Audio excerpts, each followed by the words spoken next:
Good morning and welcome to LLT 121, Classical Mythology. When last we left off, we were considering the Eleusinian mystery religion, the mysteries of Demeter and her search for her lost daughter Persephone. In its original form, the story of Demeter and Persephone is nothing more than an etiology, explaining the seasons. When Persephone has been stolen by Hades and is down in the underworld, Demeter mourns, and crops do not grow. When Persephone is back with her beloved mother on Mount Olympus, Demeter is happy, the crops grow, and so forth. This story, however, becomes a vehicle, if you will, for a reasonably profound exploration of ancient people's hopes of the afterlife. Because as I have told you 57,000 times, and you should be able to barf this back on your next quiz, the Olympian view of the afterlife, the viewpoint which was current more or less around 750 BC, which finds itself written down in the Odyssey of Homer and in other places, is unbelievably depressing. It offers no hopes for a satisfying sort of immortality. It offers you no hint that the deities care about you. It insinuates very strongly that there is no point for your existence. You are a fluke of the universe. You have no right to be here. And if you believe it or not, the rest of the world is laughing behind your back. That is no kind of Weltanschauung to have, folks. No kind of worldview. Where did the ancient Greeks turn?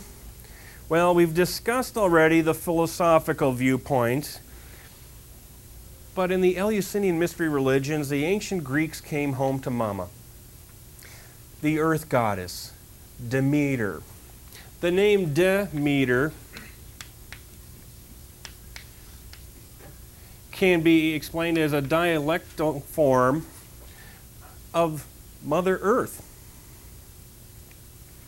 The giving, nurturing goddess, the bringer of good things, the goddess who creates things like grain and fruit and humans for a purpose.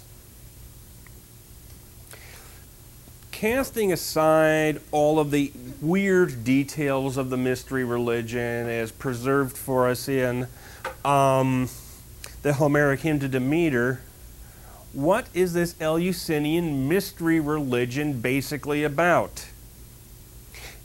It is basically, and this is a sort of thing you can see over and over again in my award-winning class, LLT 321, Comparative Mythology, a comparatively primitive human society grafting its hopes for an afterlife onto the constant cycle of growth, flowering, death, growth, flowering, death, that goes on in the world of vegetation.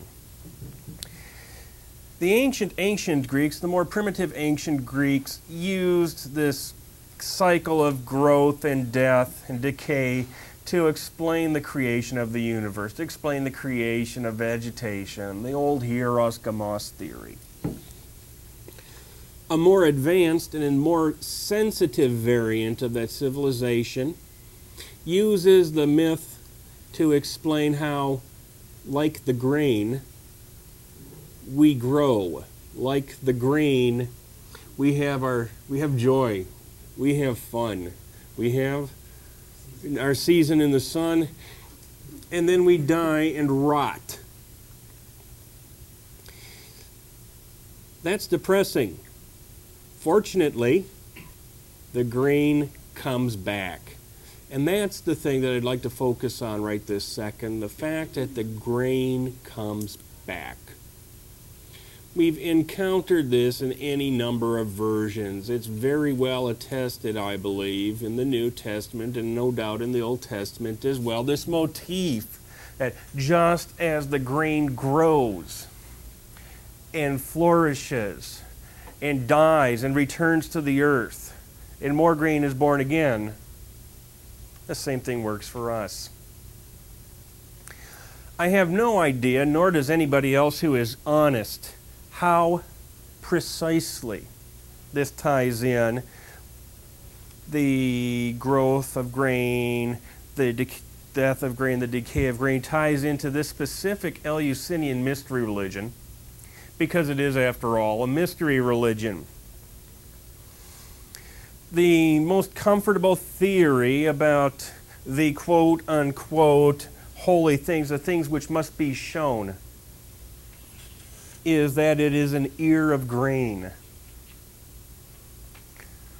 And that the Eleusinian mysteries, the greater mysteries, which are held in the fall, culminate, all the pageantry, all the dirty jokes, all the Kykeon drinking, culminate in the revelation, revealing of an ear of grain.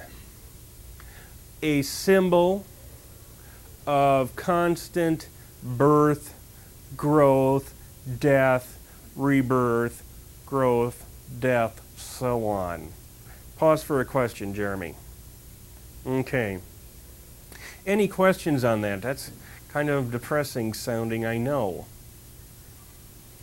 As for the details of the precise sort of afterlife, I can't be even clear about that. There's a quote in your book, I believe, that says, it's a quote from Sophocles, I believe, that says, the one who has been initiated into the Eleusinian mysteries knows a happy afterlife, and all others are doomed to suffer, etc., etc. That is not, I suggest, tremendously helpful. A useful thing I'd like to do is to compare the Eleusinian mystery religion not only with the Olympian religion, not only with the philosophical sects, but to compare it with other mystery religions, so you can write all this stuff down on an essay question. Ritual, yes. A deep, involved, elaborate ritual. It satisfied human needs for ritual on a major basis. Was there emotional content? Yes. Very strong emotional content. If any of you have ever been involved in an initiation or something like that, or God help you, a wedding, by the time the wedding actually takes place, by the time the initiation takes place, by the time the first communion or the baptism or the whatever takes place, one of the reasons for the ritual is to build it up and to increase the emotion of the moment. So you're not sitting there, Yahoo, I'm married, woohoo, and walk out. And there is tremendous emotional content. I mean, it's a story about a mother who loses her daughter and then gets her back but doesn't get to keep her. Has the USA Network gotten a hold of this story yet? Morality. I hope somebody would catch that. Morality, oddly enough, is optional. That is to say that the Eleusinian mystery religion makes no real demands on you to lead either an immoral or a moral life. If, for example, you are a hideous criminal, like an auto thief, and you are initiated into the Eleusinian mysteries, you're cool. You get to enjoy the benefits of being initiated into the Eleusinian mystery religion. If you are a benefactor of humankind, like Mother Teresa, and you are initiated into the Eleusinian mystery religion, you get the same happy afterlife as Jarrett the car thief, if you see what I'm getting at. Morality optional. It's a matter of performing the proper ritual, being initiated into the cult worship, and that's it. You don't have to believe anything in particular. Perform the sacrifices, undergo the ritual, and you are there, dude. I pause for a question. Crystal? No, as a general rule, they did not. I don't recall if I stressed this much, but it's very rare for an ancient religion to do this, but it was tremendously inclusive. Men, women, slaves, free, Greeks, barbarians, all could belong. Which was also one of the interesting things for the rise of Christianity. Christianity was wonderfully inclusive and still is wonderfully inclusive. If you see what I'm getting at. And keep in mind that if you are initiated into the Eleusinian mystery religion, you can still worship Zeus and any other gods or goddesses you see fit. Or you can even be an atheist. It doesn't matter. They'll take literally anybody. So you don't have to believe in the factuality of the story? That's correct. It seems odd to us today, I would suggest, Mark. It seems odd,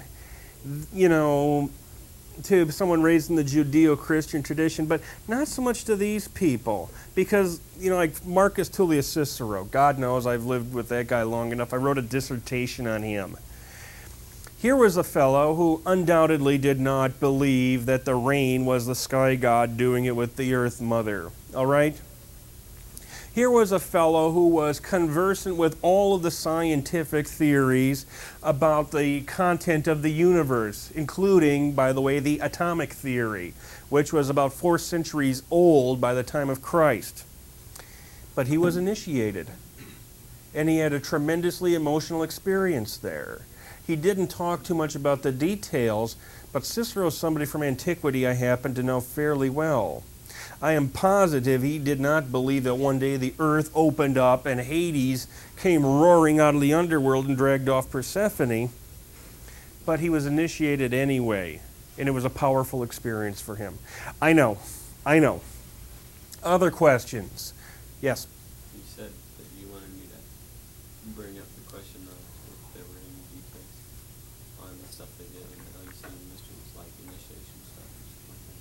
Yeah, I think we covered that. Basically, the weird stuff in the Homeric hymn to Demeter is ideological in that it explains more or less certain facets of the Eleusinian mystery religion.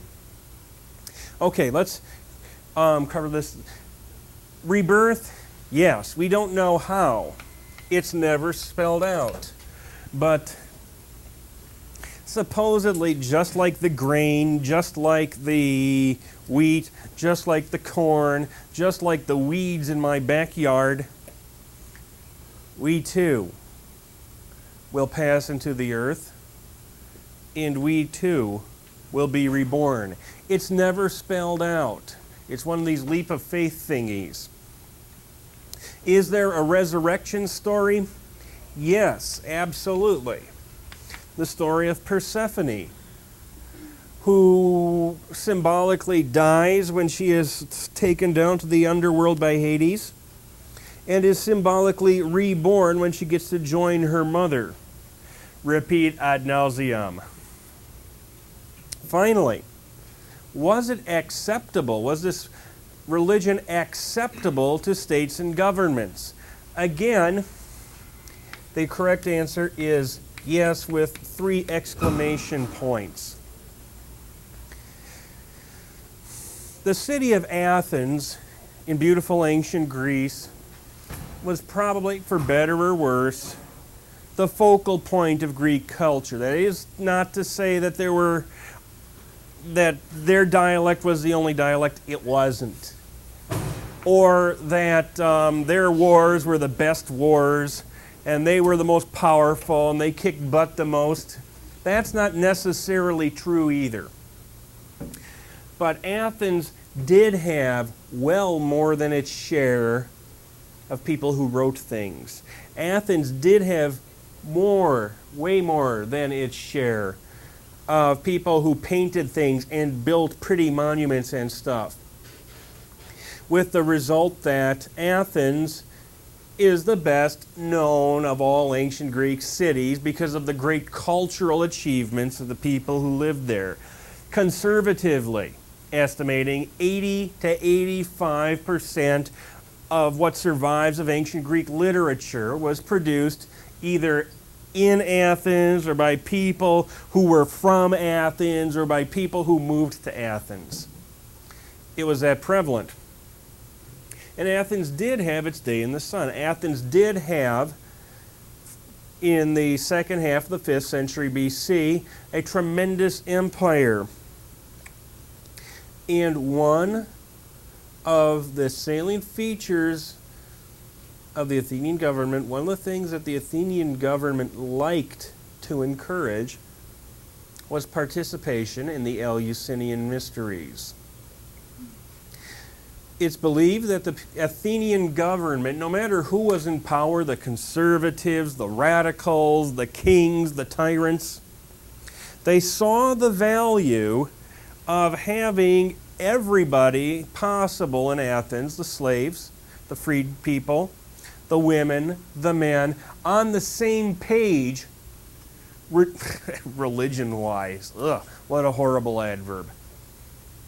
The thought being that if we, for example, as natives of the city of Athens, have been initiated into the Eleusinian mystery religion, then we, as citizens of the city of Athens, have something binding us together, making us into brothers and sisters that your average schmucks don't have. And this is, I suspect, much of the thinking behind belonging to a sorority or a fraternity. It's a bonding experience. Exactly so with the Eleusinian mystery religions. It was a bonding experience. Moreover, it's also kind of a cash crop for Athens. Remember that Eleusis is a suburb of Athens.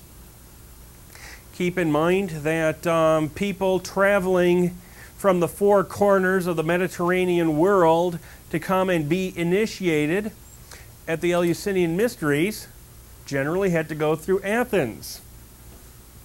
I say this in the beautiful town of Springfield, Missouri, which gets a great big huge economic boost from dragging people off of US 65 and, rifling their purses and wallets before they get back on the road to Branson. It's good business practice. It does wonders for the tax base of our fair city. And for that reason, the Eleusinian mysteries were dear to the people of Athens, the Athenian Empire, the Athenian Greek civilization. It was good public relations, and it brought in money. And morality was optional. Sure, it didn't say you must lead a good life, but it didn't tell you to go out there and party like it was 1999 either. And that's why the Eleusinian mystery is manifestly acceptable to the Athenian state and to just about any other state. The Eleusinian mystery religion, oddly enough, continued well into the Christian era.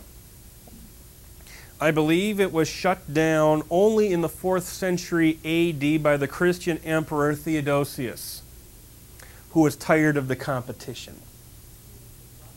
And Mark, you brought up a very good question earlier. Did people really believe this hooey? Did people really buy into this, even if they knew that it never really happened? Again, the answer is yes. If you think about the fact that this religion, this mystery cult, continued for 4 centuries into the Christian era, try to imagine if you are one of the church fathers, one of the people who is a member of the early Christian church and writes pamphlets and sermons about why Christianity is right and everything else is wrong. Wouldn't you kill for somebody who had been an Eleusinian worshiper but converted to Christianity? Somebody who would come in and say, I once was an Eleusinian, now I have seen the light, and they do X, Y, and Z. You don't think that if one of the church fathers had gotten their hands on that they wouldn't have splattered it all over the Christian world? the Christian fathers, the church fathers, never found anybody like that. Never found anybody who would do a kiss and tell drive-by account of the Eleusinian mystery religion. I rest my case and pause for questions here, because it's almost time to get down and get funky. Ray? Just a simple statement, it doesn't require a comment. I mean, that's very powerful to say that they never found anybody who could do that. I think so too. I think it was a good point, and I think I stated it very well. Thank you. Mark? Is it more that no one ever, quote unquote, converted, or just that those who may have also embraced Christianity as well as the mysteries just didn't disclose any information about it? There is a good possibility of that. I mean, this is so lost so far, obviously, in the deeps of time, Mark, that we can't know, did person X convert to Christianity and still hold in his or her heart the mystery religions and Christ at the same time? I wouldn't rule it out. Okay, now I really do need to say, dig, if you will, the picture of you and Prince engaged in a kiss and stuff like that, because every time I think about the ancient Greek god Dionysus, I think about this little purple guy dressed up in weird clothes, running around with, saying, let's go crazy, let's get nuts. Or 2000 party over, oops, out of time. Tonight I'm going to party like it's 1999. This guy, let's put it this way, by the time we work our way down to category number 6 in studying the Bacchic religion, you'll be able to belt out, "No way, Jose." Dionysus is the son of Zeus, well, who isn't, and a Theban princess by the name of Semele. Semele is this lovely young mortal woman whom Zeus takes a liking to. They perform the love deed, and Zeus goes on his merry way. My question. Yes. So, Bacchus is a full-fledged god, even though his mother was mortal? Yes, it is mighty confusing, isn't it? Whereas Poseidon and Demeter mingled in love and their kid was a horse. You know I can't answer that, Fairlyn. I just wanted to make sure, because usually they have to have like 2 gods to make a god, right? Usually it's just a half god to have an immortal. You're being a skeptical daughter of the 20th century, and you're threatening me. Zeus mingles in love with Semele. Hera gets mad, as she always does, but can she get back at Zeus? Why not, Moosehead? Because he's her husband, lord, and master, he said, backing slowly towards the door.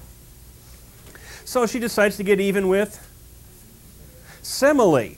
She disguises herself as an old bag lady. Nice baby you got there. Who's the daddy? Zeus. Yeah. Sure, honey.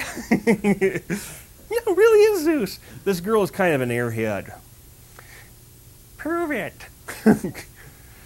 And here's what happens. Semele, this bag lady, who is really Hera, tricks Semele into asking Zeus for a favor next time he comes by. Now I know what either you are going to say. Zeus never comes around a second time. In this story, he does. And Semele says, would you make me a promise, Zeus? Sure, honey. I swear by the river Styx. Scott, what expectation does that raise? That he's going to have to fulfill that promise. And also, Regina, a major bad career move coming up. Zeus says, I swear by the river Styx, and Semele says, okay, I would like you to reveal yourself to me in your full Zeusliness, the way that you do when you reveal yourself to your wife Hera. You can see where this is going, right, JR? You are JR. Josh. You're Josh? You're sitting in JR's chair. I'm sorry. I feel so embarrassed. You can see where this is going, can't you, Josh? what's going to happen? Just guess. He reveals himself to Semele in his full Zeusliness because he can't talk her out of it. And what happens? Erica. Guess. No, not quite. Not bad. Jeremy? He shows himself when he bursts into flame. Did you read this or did you make this up? She bursts into flame, and pretty soon she is a smoldering pile of ashes. Fire. Fire. She is, moreover, a pregnant pile of ashes. The baby's still alive. And Zeus reaches into the smoldering heap of ashes, sticks Dionysus in his thigh, and sews him up, and carries him to term. You don't believe that, do you? Oh, yes. Oh, yes. That's good. Say amen. Pardon? I said that luxury for me, and Oh, Lord, what do you want? You and me both, Ace. It rather does defy description, but there is a point here. Keep in mind that Athena, goddess of war, wisdom, and women's work, was born out of Zeus's head. He devoured his wife Metis, and pretty soon he carries the baby to term, and he's got a little baby popping up through his head. Hephaestus has to take the axe and split his head so Athena can pop out dressed in armor. The goddess of wisdom popped up out of Zeus's head. Just what sort of god do you think Zeus is going to squirt out of his thigh? Dionysus grows up in a zero-parent home. His dad is Zeus and his mom is a pile of ashes. He is raised by nymphs.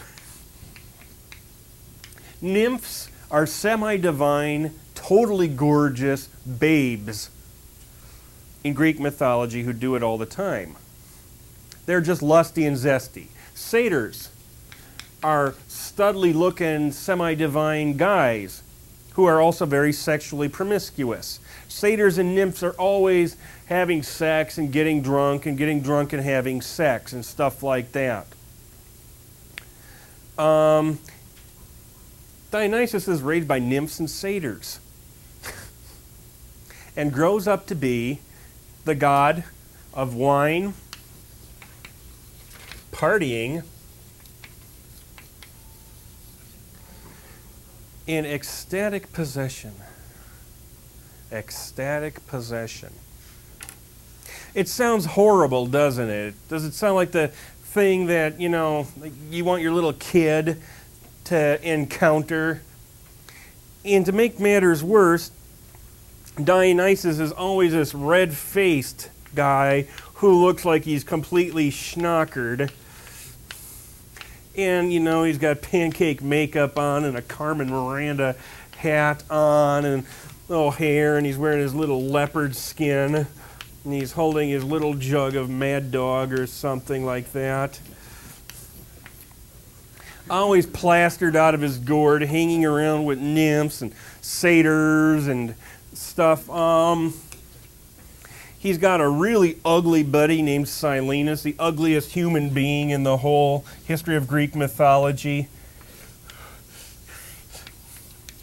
Okay, and he's always followed around by Maenads. I'm going to put that on the board, Maenads,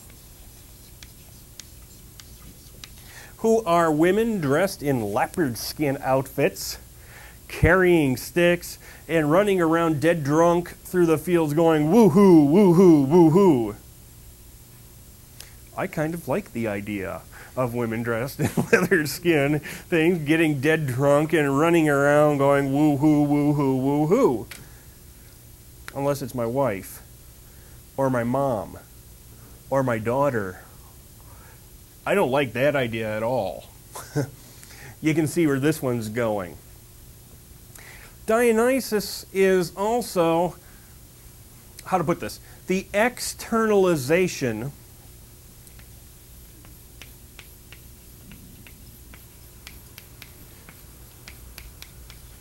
the externalization, externalization, of the feeling of drunkenness. Now, I'm not going to ask for a show of hands. I'll put mine up anyway. There are probably people in this room who have been intoxicated, who have been drunk, who have been schnockered, ballistic, or what have you, and then try to explain what the feeling is like. What's it like to be drunk? You know, the ancient Greeks couldn't explain it either. Today we can say, what is it? That drunkenness is the effect of methanol, is that right? On your brain. They didn't know about that junk back then. So they'd say, it's Dionysus. Dionysus is the power in the wine that gets you drunk. When you are drunk, it's not alcohol poisoning, it's Dionysus running around in your veins. You know, that feeling you get after maybe you've had your 14th beer of the evening, and you've already become immensely more charming and better looking. You're going to live forever. Nobody can resist you, and everything in the world is so wonderful that you think you're going to take your TV and throw it out of the 5th floor window in commemoration of this fact. Have you ever had that feeling? That, folks, is the god Dionysus. That is the ecstatic possession of the god Dionysus. The power in you that makes you do the weird things you do when you're drunk, you know, a normally straight-laced, you know, studious person, you know, flips off his tie and starts running around dancing on tables going woo-hoo, woo-hoo, or, you know, Barbara Walters breakdancing or something like that. That must be a god making the person do that. Because anything, remember, I mean, way back to animistic the times when animistic beliefs prevailed, anything you can't explain. One of the definitions of a god is anything you can't explain is a god. Wait till we talk about love.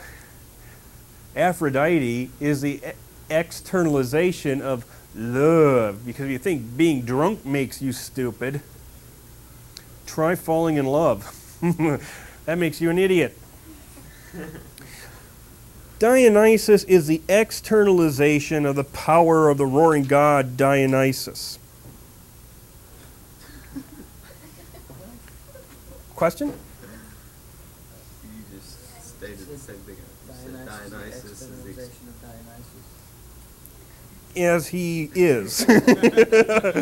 Okay, we don't have time to do the full number on him, so what we'll do is we'll meet some of his buddies. A couple of his buddies are the god Pan. Pan is this studly-looking god who usually has cloven feet and goat legs, because goats are notoriously randy, promiscuous animals. So Pan is just like a walking orgy all unto himself. And one day, he falls in love with a promising young nymph by the name of Syrinx. Pardon? Just trying to compare the goats in my grandfather's farm with Mustang's. I don't think they're quite the same. But because they're on your grandfather's farm. Oh, yeah. They're all old too. This promising young sea nymph wanted nothing to do with the great god Pan. So, of course, he chases her. She runs away from him. And just as she reaches the banks of her father's river, yes, her father was another one of them river gods, just like Io's dad, she prays, I would like to be turned into a bunch of reeds.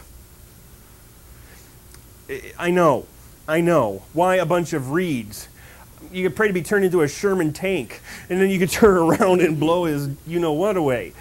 So she gets her wish, and she turns into a patch of reeds.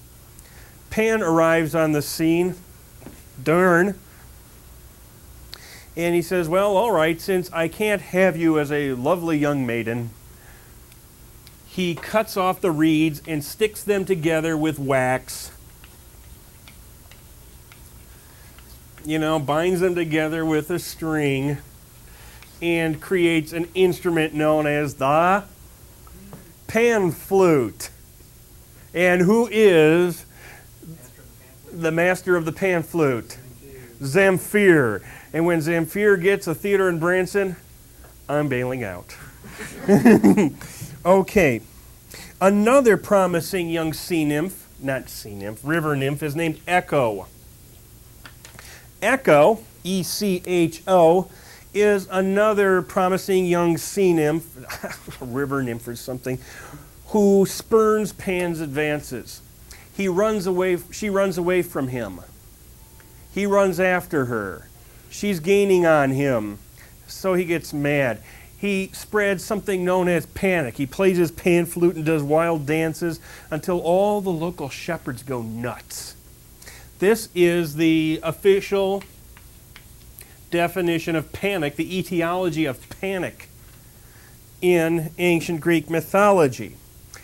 Pan gets the shepherds so riled up that they tear poor Echo to bits. And all that remains is her voice. How do you like that one? How many of you liked that one? How many of you didn't like it, really? Elizabeth, why didn't you like it? She just wanted to get away from him, and then he just goes off and does this. Yeah, well, it's a good point you bring up, Elizabeth, that classical mythology is just filled with stories of attractive women who, through no fault of their own, are pursued by gods and wind up turned into something horrible. And I mean, you can tell it in a way that it's really hilarious. Ha ha, Io turned into a cow. Moo, moo, cow, get it? But it's really it's really a terrible story, because here we got the supreme ruler of the universe, Zeus, guardian of all that is wise and right, Zeus, changing this poor woman into a cow because it'll help him tell a lie to his wife. I feel your pain, Elizabeth. I feel your pain. Then I'll make up a different version of the story in which she has it coming. In version number 2 of the story of Echo, one day Zeus is off on one of his little love affairs and stuff like that, and he leaves Echo behind to kind of cover for him. And Hera comes up and says, "Where's Zeus?" And Echo starts saying, "Oh," she just starts babbling mindlessly to divert Hera's attention from the fact that Zeus is out putting horns on her. Okay? When Zeus finds out, as he always does, he is, after all, Zeus, he fixes Echo. Hera's the one who gets mad. Whoa, Hera gets mad, and takes Echo's voice away so that she can only repeat what people say to her. Ever want to drive somebody nuts? Just repeat the last few. You ever do that to somebody? You repeat the last, and they tell you, "Stop it," and you go, "Stop it." It's really cute. You see this dent on the side of my head? My wife put it there one time when I did that to her. Just kidding. Of course, what happens to Echo next is she falls in love. She hunts, she lives out in the woods, she's kind of embarrassed. She can't really say much. She hides out in the woods until one day she sees this guy named Narcissus. You can see where this one's going, can't you? Narcissus is this beautiful, handsome young lad. And all of the local river nymphs and sea nymphs are in love with him. They just want his bod. He is so gorgeous. The problem is, he doesn't want any of them, because he himself is so beautiful. We get our term narcissism, narcissistic, from this fellow's sad story. All the nymphs pray that, okay, if he's not going to fall in love with any of us, let us pray that he falls in love with somebody he can't have, which he does. We'll let the Roman poet Ovid pick up the call, because Ovid rules. Ovid says that Echo falls in love with Narcissus too. And she's rustling about in the bushes. He said, "Stop, who goes there?" To which Echo replies, "Who goes there? Who goes there? Who are you? Please identify yourself. Please identify yourself." And so on. It goes on for about 25 lines like that, right? And finally he finds out that it's this woman out there and he's not interested. And he goes, "Go away. I would rather die before I let you possess me." To which she responds, "No, possess me." And of course he's not interested at all. So she wastes away. How sad. And Narcissus gets his too. One day, he happens to look down into a creek. And what does he see? His own bad self. And guess what? He falls in love with it. Who is that beautiful boy living at the bottom of the creek? Who never says anything but looks at me? I mean, you'd have to read Ovid's Metamorphoses to believe this. Ovid tap dances on it. Did he jump in the creek? Oh, wait. Don't spoil it. No, he doesn't jump into it. But here's what he does. His tears start falling into the river and into the creek and disturbing his picture. Oh, no, I can't see you anymore. So he wastes away and dies. The end. You've been a very good class.